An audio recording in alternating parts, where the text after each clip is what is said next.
മോനെ, നീ വിഷമിച്ചിരിക്കുകയാണോടാ?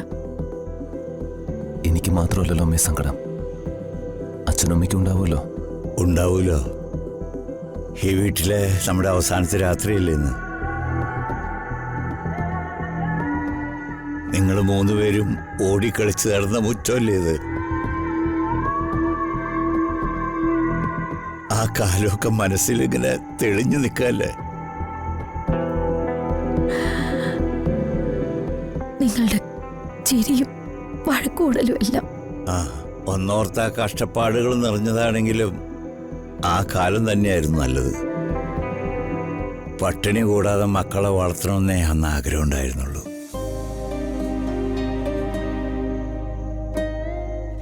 മക്കള് കുട്ടികളായിരിക്കുമ്പോഴാ ജീവിതത്തിൽ സന്തോഷം. കാരണം കളങ്കമില്ലാത്ത മനസ്സുകളാ കുഞ്ഞുങ്ങളായിരിക്കുമ്പോ എന്ത് സന്തോഷായിരുന്നു. വളർന്നു കഴിഞ്ഞാ പിന്നെ അവര് മാതാപിതാക്കൾക്ക് അന്യരാവും. ഞാൻ അങ്ങനെയാണോ അച്ഛാ? ഞാൻ നിന്നെ കുറിച്ചല്ല മോനെ പറഞ്ഞത്. ആരെയും ശപിക്കരുത് അച്ഛാ. ഞാനങ്ങനെ ചെയ്യോടാ, വെറുതെ പറയുന്നല്ലേ ഉള്ളൂ.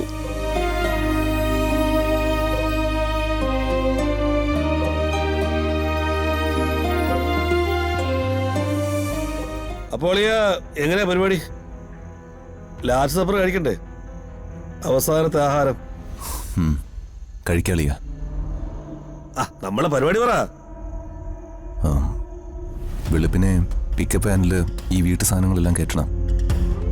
പിന്നെ അച്ഛനും അമ്മയും തുരുത്തിക്കാട്ടുള്ള വാടക വീട്ടിൽ കൊണ്ടുവന്നാക്കണം. നിങ്ങൾക്ക് വരണമെങ്കിൽ വരാൻ പറ്റില്ല. വീടിന്റെ പണി നടക്കുന്നുണ്ട്. ഞാനും ഇവളും രാവിലെ ഇവിടുന്ന് പോവും.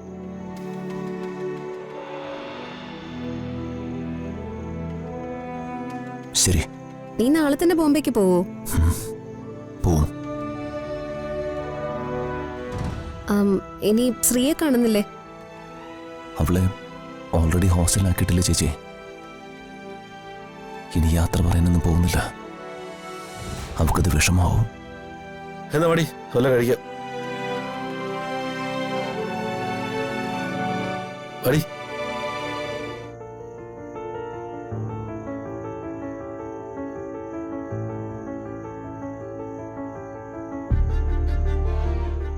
അച്ഛനും അമ്മയും പിരിയുന്നതില് മോന് സങ്കടമുണ്ടല്ലേ?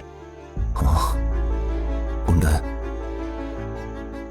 പക്ഷേ നമ്മുടെ എല്ലാവരുടെയും സങ്കടങ്ങൾ മാറ്റാനല്ലേ ഞാൻ പോകുന്നത്. മോന് ഋതുമോളെ ഒരു നോക്ക് കാണാൻ ആഗ്രഹമില്ലേ? ഇല്ല, അതിന് വേണ്ട. മറക്കാൻ പറ്റില്ലെങ്കിലും അതിന് ശ്രമിക്കാമല്ലോ.